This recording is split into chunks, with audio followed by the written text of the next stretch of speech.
Hello, everyone. Welcome back to another episode of the Bottled Up Podcast, recorded on Friday, posted on Saturday, and talked about every single day of the week. And you would know that if you followed me on Twitter at Bottled Up Radio, because we've got to get a self-plug in right here at the start. First and foremost, we're going to head on over to Texas Motor Speedway, where they've got a split race, the first ever NASCAR doubleheader with the Truck Series and the IndyCar, which is neither factual nor unskewed information, unbiased information, because I believe they do this on a regular occasion. However, the IndyCars are at Texas.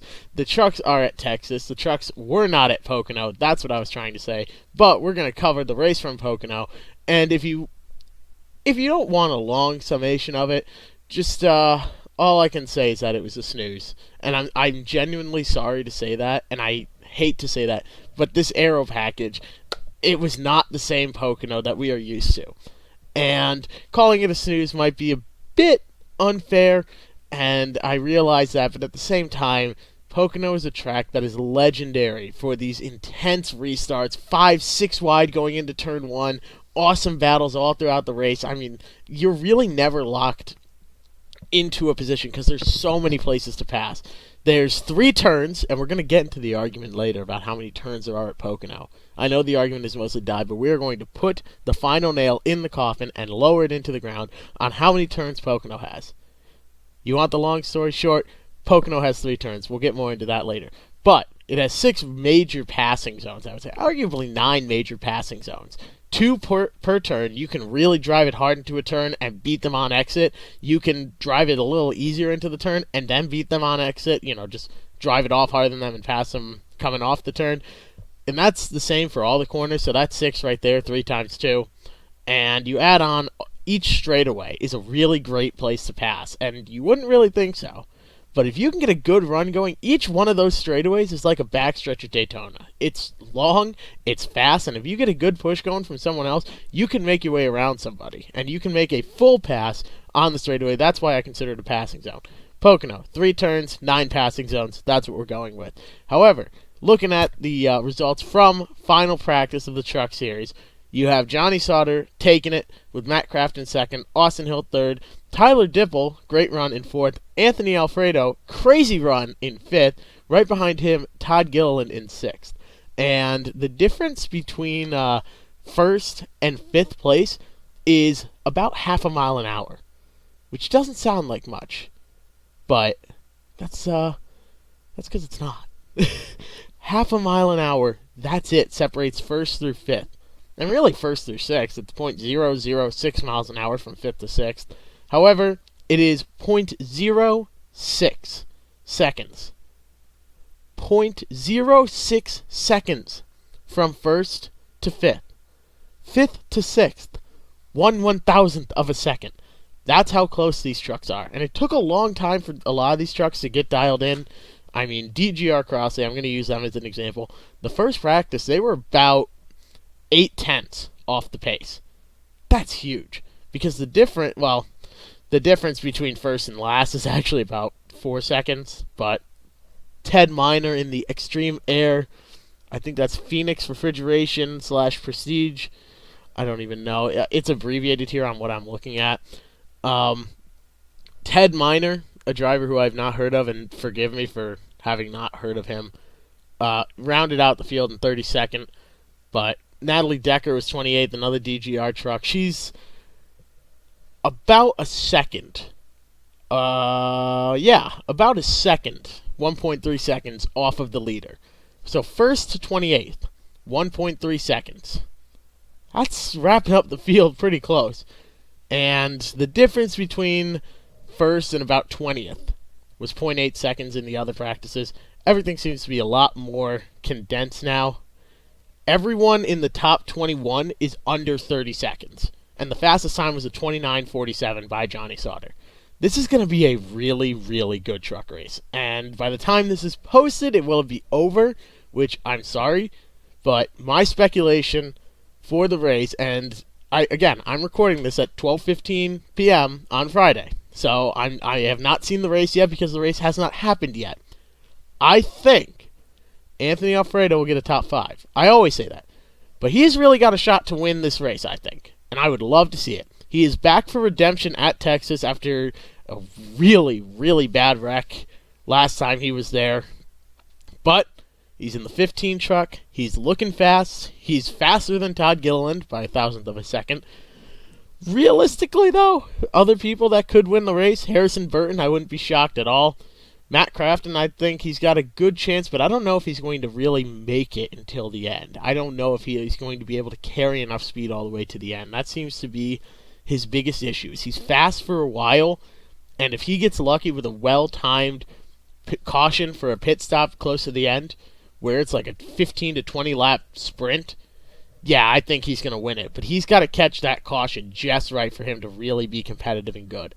I think Todd Gilliland, he needs redemption. Kyle Busch, trashing his own truck team. Trashing his own truck team and saying they're not performing. That is going to either kill morale, which very well could happen, although running 6th place, that's pretty good, or it's going to really inspire those guys to go out and prove themselves, because now the spotlight's on them. And this could be a publicity stunt by Kyle Busch. It's all a grand conspiracy that Kyle Busch has planned out to the detail. No, I don't think so. I think he speaks too much off the cuff to plan something like this. But it could be a stunt. The spotlight's on them now. They could have found something that's giving them an edge. They're switching around crew chiefs to see if that works. I don't know what's going on over there at KBM. There's some people that do, and I can't quite get them to crack on that information yet. I would love to get that to happen so they can tell me what all is going on there. Not quite yet. I'm close. But there's some things going on over at Kyle Busch Motorsports in the trucks. They're not winning as much as they should. The only wins from that team are coming directly from Kyle Busch. And when he jumps into a truck, not only is he one of the best truck drivers out there, you can't take that away from him. He's really good in the trucks and the Xfinity cars and the Cup cars. As much as he may dislike his personality, Kyle Busch is a good driver, and you have to give him that if you want to be fair. Personality-wise, it's tough. He's kind of I don't care if if he wins as much as he does and he comes off as cocky, that's fine. But the attitude that he has towards fans, where he really does see himself as better than most other people, he's known for not really interacting with fans as much, except when the camera's on him. It's unfortunate. The sport needs someone who's got that attitude of, I can go out and win, I'm a darn good driver, and I can go out and win races, but he's also good to the fans like Jeff Gordon was. And not to say Jeff Gordon was cocky and arrogant and going out and winning races. He was pretty humble. He would go out, win, celebrate, and back the next week he's back on the grind trying to win. And he knows that he has to fight for that win, and that's how he raced. And Jeff Gordon is one of the greatest of all time. Not to say Kyle Busch isn't, or is. I'm not going to speculate on his career, if he'll be in the Hall of Fame or anything before it's over. But Jeff Gordon never had that cockiness to him, that arrogance, in the later part of his career after I started watching, that Kyle Busch has. But Jeff Gordon was legendary for talking with fans, being great to his fans. The first time I ever met him was at Daytona. It was 2012, I believe it was. And we sort of wandered into the garage area, my family and I. We just walked into the garage area on qualifying day. And, I was, 13 at the time, 13. I would have been at the time. So I had my, Jeff Gordon pit crew shirt on and everything else. And I had the hat on and everything. And I happened to be sitting near his hall, and I saw him walk up. And I said to him, "You're Jeff Gordon." And he sort of laughed. He goes, "Yeah, I am. Good call on that one." And we stood and talked for a good 10 or 15 minutes. I think it was around 15 minutes. He and I just stood and talked. It was really an incredible experience. And at the end of it, Jeff Gordon looks down at his watch, and he goes, "Well, hey, buddy, I'm sorry. I got to get going. I've got a team meeting to get to." And I was like, "Oh, when's it start?" Just like asking one last question, I guess. And he looks down at his watch again. He goes, "About 15 minutes ago." And I felt bad in the moment, like, oh my gosh, I just made Jeff Gordon, like my idol, late to a meeting. And then I sort of was thinking about it later, and he wasn't upset about that. He wasn't upset about being late to the meeting. He stood and talked to a fan that he'd never met before, who was in an area where he shouldn't have been, for 15 minutes. No cameras around, no fans around, nobody's around. Nobody else saw this except for like me and my family. Nobody else really saw this. And he did that, and that is something that 7.5 years later, I still remember and bring up regularly in conversation about how a driver should interact with fans. Granted, I understand that drivers don't have the time to do that. Not all of them will want to do that, and that really, it was well above the expectation. But the fact that he did that and made that memory for me is incredible. And I hope other fans have similar memories, other people listening to the podcast have similar memories of drivers doing something like that for them. Jeff Gordon, legendary for being so good to fans. If Kyle Busch had that attitude and appreciation for the people that support him, I really think he would be one of the favorites out there, and he'd be hard to hate. I genuinely do believe that. But with his attitude towards fans, his cockiness, his arrogance, all combined together, he's just not as well liked. Anyways, that's besides the point. The reason that I'm bringing this up is that his truck team has not been winning. And he called them out publicly, saying, we're not winning, something's wrong, swapped around all the crew chiefs. Now Todd Gilliland's up to 6th place in final practice, and I think they might have a chance for redemption there, and I genuinely hope to see that. Other notable things here for this truck race, Ross Chastain he's competed in every single truck race. He's now racing for points in the truck series. He has 8 races to get it. Realistically, he's in a must-win situation at this point because he's coming in with 0 points. He's coming in with 0 points. And he's got 8 races to make the playoffs. And then it evens out where he's got it's the rounds and different rounds of the playoffs to move on in advance and all that. But he has to win now in order to be in, realistically. And that's going to be tough because his win from earlier this year does not count towards the playoffs because he wasn't racing for points. He was racing for Xfinity points. So if he wants to win the truck championship, which a lot of people really want to do because he's one of the most popular drivers after he got screwed out of a deal with, with the whole DC Solar thing, the DC Solar thing that you all know what I'm talking about that I probably shouldn't get into for legal reasons, where the FBI raided them and all. Because of that, he's one of the most loved drivers, and to see him make the playoffs and win the championship would be incredible. But he was 14th in final practice, 0.3 of a second off the pace. That's not that bad at all. If you're within 0.3 of the leader, you're in good shape.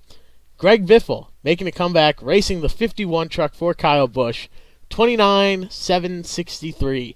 About 0.3 off.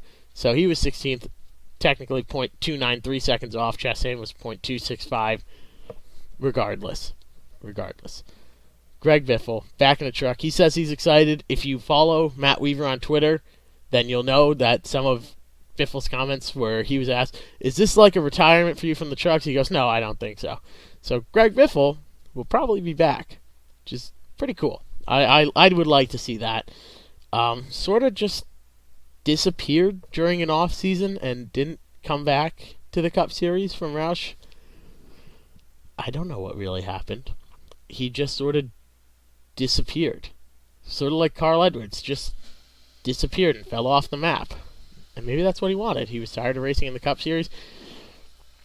He deserved better equipment.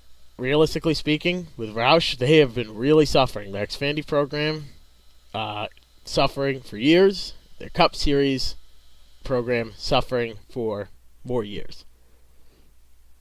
I would love to see Greg Biffle get back in and racing in the Cup Series. Will it happen? Probably not.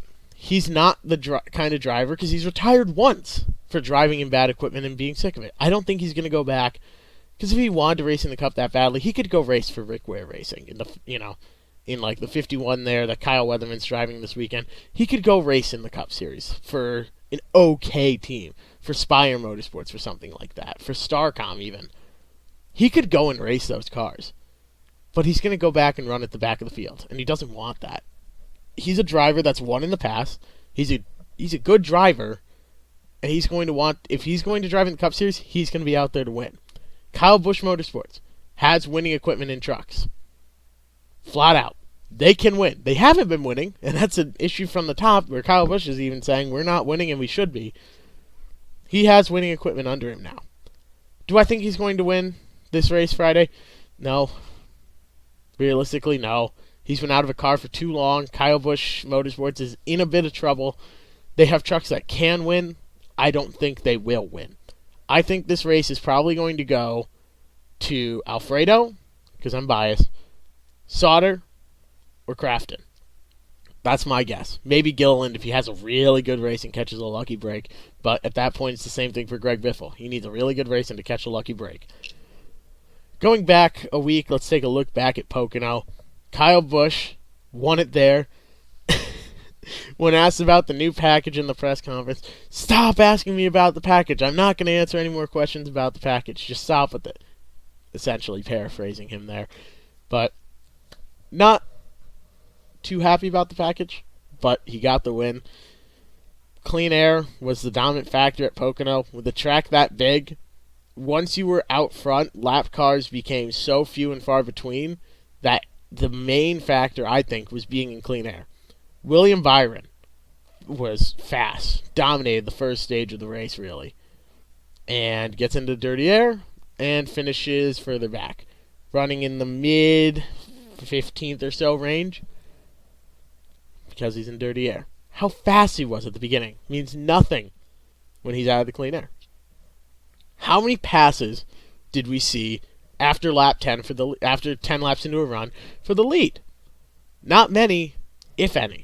We very rarely saw passes, actually. Again, the trend for this year is passing is down. Less passes are being made, less quality passes, which is, passes for position and all that, not just going around a lap car.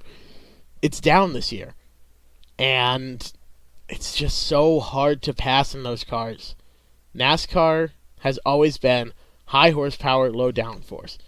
If you want high downforce, low horsepower, Formula 1 is your place. IndyCar is your place. Those cars, if they're driving at full speed and you were to somehow stick them to the roof of a tunnel, scientific fact, if you were to somehow stick them to the roof of a tunnel driving at full speed, they would stay there from the amount of downforce that they have. That's high downforce racing with low horsepower. If that's what you want, go watch IndyCar. They race on ovals. They're racing at Texas this weekend. Tony Kanaan could have a really good race this weekend. I don't know. But I think Scott Dixon and Will Power is going to pull it off. That's besides the point. If you want high downforce, low horsepower, you go watch the IndyCars. And I get that that's open wheel racing, open cockpit, and it's different style of racing. But that's what their specialty is. Formula 1, that's what their specialty is. NASCAR has always been high horsepower, low downforce. And this year we're adding more downforce and taking away horsepower. The quality of racing, for the most part, there have been a few exceptions, but the quality of racing for the most part has gone down. And I've yet to see a majority of people saying we're happy about this change in the package. A lot of the journalists I'm seeing are saying we're not happy with the change. A lot of fans are saying we're not happy with this change. Is it safer? Yeah. But you have two options to go for regarding safety. You can either make the tracks and the cars safer by improving safety equipment like they did with the Hans device, with the safer barriers, things like that. The extra steel in the door panels, so that if a car gets hit from the side, it's not going to cave in and hurt the driver. You can T-bone one of those cars, and the driver's probably not going to get hurt. We've seen that a couple times this year. It's what caused Kyle Larson to flip. And granted, that was with air affecting the car on the right side because it was all beat in and everything else. But you guys get the point, where you can hit a car on the side and it's not going to crush the driver in and kill them. Or you can improve safety by slowing down the cars, adding more downforce, and making the cars easier to drive so that there's less wrecks. And that's the path they've gone with. I hope that's not the continued tradition. Because you get with that races like Pocono, where people are walking away from it going, that was boring. Because there's less passes. Pocono should have 5 wide restarts. Shoot me for saying it, but Pocono should have 5 wide restarts. That's their signature thing. That's what I think. Is that those restarts were crazy. They were mayhem. We saw a couple 3 wide restarts and they were interesting. They were pretty good, but it's not the same level of racing. If we were to implement this package at the tracks where it's good and go with the old package for other places, we're getting the best of both worlds. And I hope that's what they do for next year. I really, really do hope so. If you can change between aero packages during the year, it's gonna be hard for the teams to adjust to that. I understand, but I think they'll do it. I think the teams are willing to put in that extra work if there's incentive for them to do it, which is better racing, which is more fans coming to the track because the stands are empty half the time, but more fans coming to the track, watching it on TV, and being invested in the sport and watching it because they love it and it's so good. That's what I hope to see. But who knows? I'm just some guy with a podcast that I upload myself every Saturday. My opinion won't change the world, and if I were king of the world, that would be, hour one, day one would be split the season with the tracks that work with this aero package and the tracks that don't. The tracks that don't work, we go back to the old package. The tracks that do, we go with this new package. I think that would be good. Because there's been some good races this year, and I won't take that away from them. But places like Pocono, it just doesn't work. And I'm sorry to say it, but Pocono deserves better, the fans deserve better, and the drivers deserve better. And to create the best racing product, that's the goal. We're not artificially altering the results. This isn't entertainment, this is a sport. But making the best sport possible with the rules that we have to implement for safety reasons, that should be the goal. To round it off on a more lighthearted note, for this argument, people are saying Pocono has 6 turns. I've seen 4 turns, I've seen 5 turns, I think someone said it had 8 turns. Pocono has 3 turns. Pocono has 3 turns. I don't know how anyone could debate it. It's a triangle. They call it the tricky triangle. And if you say to your crew chief, I'm tight going into one, I'm tight coming off of one, or whatever, they're going to know what you mean. And that's how you break it up. Because those turns on most ovals, you're changing. I don't want to say changing direction per se, but when you're halfway through the turn, the car acts completely differently than in turn 1. Turn 1 is different than turn 2. You could be tight in 1 and loose in 2. And that's just the way it is. Pocono, it's just the way it is. It's different. The car tends to react the same way. You're not tight in on 1, loose in the center, tight off, something like that. You tend to have the same conditions all throughout the corner. You might be tight in 1 and loose in 2 because they're 2 completely different corners, but Pocono is a 3-turn track. I will fight anyone that says otherwise. It's 3 turns. I would listen to what you're saying if you said it has 6 turns and you break each turn into 2. Okay, that's a bit pedantic, but I'll allow it. Pocono does not have 4 turns. It's the tricky triangle. 3 is the correct answer in my opinion. 6 if you're being nitpicky and splitting hairs. If you say it has 8 turns, then you need to leave. If you want to talk about this, I'm on Twitter at BottledUpRadio. You can talk to me as much as you want there about anything. As Kevin Harvick would say, my DMs are open. Slide on in. I doubt Kevin Harvick would ever say that after the Millennial car. But to wrap it all up, the Pocono race could have been better. This new aero pack, it just shows another side to this aero package. A 2.5-mile triangle is not the best place for it. And that's the way it is. Some tracks are good, some tracks are bad. That's just the way it falls. That's the way the cookie crumbles. To all of you listening, thank you so much. It means so much to me every single week to be able to just sit here and ramble and talk and people listen and respond to it and let me know what they think.